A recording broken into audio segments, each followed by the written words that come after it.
তোমরা আমায় যত টেনে নামানোর চেষ্টা করবে আমি ঠিক ততটাই এগিয়ে যাওয়ার আরও অনেকখানি বেশি শক্তি পাবো। যখন প্রথম কন্টেন্ট বানানো শুরু করেছিলাম খুব তাড়াতাড়ি অ্যাচিভমেন্ট পেয়েছিলাম। 1 মাস কি 2 মাসের মধ্যেই 74K ফলোয়ার্স। ফানি কন্টেন্ট বানানো শুরু করেছিলাম, খুব ভালো রেসপন্সও পেয়েছিলাম। কিন্তু কিছুদিনের মধ্যে সেই অ্যাকাউন্টও হ্যাক হয়ে যায়। খুবই ভেঙে পড়লাম। বাট সবাই বলেছিল আর করিস না, এসব করে কিছু হবে না, এসবের থেকে টাকা ইনকাম করা যায় না। কিন্তু সত্যি কথা কি জানো, যখন আমি নতুন ভিডিও বানানো শুরু করেছিলাম আমি জানতামই না যে এই ভিডিওর থেকেও টাকা উপার্জন করা যায়। যখন ফলোয়ার্স বাড়লো, ভিউজ বাড়লো, তখন লোকমুখে শুনেছি এখান থেকে নাকি টাকা পাওয়া যায়। তাই সত্যি কথা বলতে টাকার লোভে কিন্তু আমি এই ভিডিও পোস্ট করা শুরু করিনি। আমার একটা ভালো লাগা থেকে ভিডিও পোস্ট করা শুরু করেছিলাম। পেজটা যখন হ্যাক হয়ে যায় 20,000 মতো টাকা ছিল। বাট আমার ওই টাকার জন্য একবারও খারাপ লাগেনি। বারংবার মনে হয়েছে আমার এত কষ্ট করে বানানো পেজটা এভাবে চলে গেল। তো বারবার অনেকে বলেছে এইসব করে কিছু হবে না, কিন্তু একটা মানুষ বারংবার আমার পাশে ছিল। আমার মা বাবা বলেছিল ঠিক আছে, তোর যেটা ভালো লাগে তুই কর না, টাকার জন্য করতে হবে না, আবার কর, ভালো লাগা থেকে শুরু কর, ঠিক দেখবি আবার হবে। তাদের কথা শুনে আবার শুরু করলাম। বেশ 1 বছরের মধ্যে আবার 25,000 মতো ফলোয়ার্সও গেইন করলাম। তখন বানানো শুরু করলাম ব্লগ, যেই ব্লগগুলো তোমরা এখন দেখতে পাচ্ছ। আরে না, আমার কপালটা এত তাড়াতাড়িও খুললো না। আমি জানি না আমার কোনো শত্রু আছে নাকি, কিন্তু আমার পিছনে অনেক হ্যাকার আছে।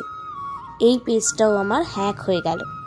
এখানেও প্রায় 15,000 মতো টাকা জমিয়েছিলাম। ওই যে বললাম টাকার লোভটা ছিল না, তাহলে বারবার নতুন করে শুরু করার এই চেষ্টাটা হয়তো আর করতে পারতাম না।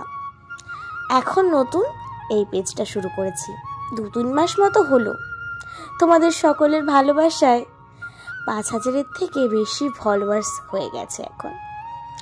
আসলে কি বলো তো, তুমি যদি মন থেকে কিছু চাও সেটা করা থেকে তোমাকে কেউ আটকাতে পারবে না, তুমি সেটা অ্যাচিভ করবেই। সবসময় আমার মা বাবা পাশে ছিল, আর এখন তো আমার বিয়ে হয়ে গেছে, আমার হাজব্যান্ডও কিন্তু আমার পাশে থাকে।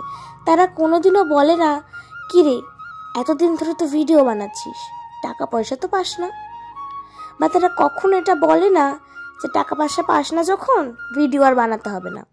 তারা কিন্তু সবসময় আমার পাশে থাকে, বলে ঠিক আছে ভিডিও বানাও, যদি টাকা পাওয়ার হয় পাবে, না পাওয়ার হলে না পাবে, তোমার ভালো লাগে তুমি করো।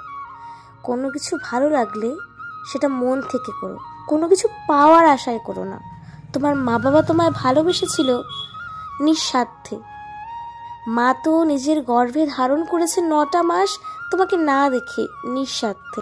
তাই কোনো কিছু করার সময় সেটার ফল ভেবে আগের থেকে কাজটা করতে যেও না, হয়তো বা নাও হতে পারে। এবার তোমরা বলতেও পারো যে দিদি তোমারও তো হয়নি এখনো, তুমি তো ফল পাওনি, তুমি তো না ভেবেই করেছো। হয়তো ফল পাওয়ার আশা করে করিনি বলেই আবার এই 3 বারের বেলায়ও আবার শুরু থেকে একেবারে শূন্য থেকে শুরু করতে পেরেছি। যদি ফল পাওয়ার আশায় করতাম তাহলে হয়তো সেই এনার্জিটা আমার মধ্যে আর থাকতো না।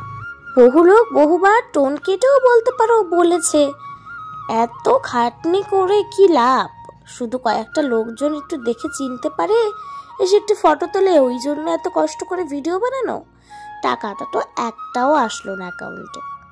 অনেকবার কটাক্ষ করে এসব কথাগুলো শুনতে হয়েছে আমাকে, কিন্তু তাদের কথায় কোনো গায়ে লাগাইনি।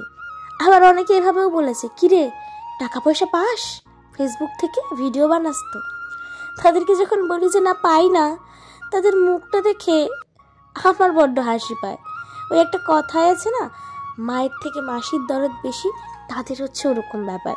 মানে আমি পাই না বলে তারা মনে মনে হয়তো খুব খুশি হচ্ছে, উপরে উপরে এমন ভাব দেখায় যেন তারা কতই দুঃখে আছে। আসলে একটা কথা সবাইকে বলতে চাই, আমার জানেন তো কোনো দুঃখ নেই, যেদিন পাবো সেদিন পাবো, আর যেদিন পাবো সবাইকে বলেই পাবো, সবাই তোমরা জানতে পারবে যে হ্যাঁ আজকে ফেসবুক থেকে আমি টাকা পেয়েছি।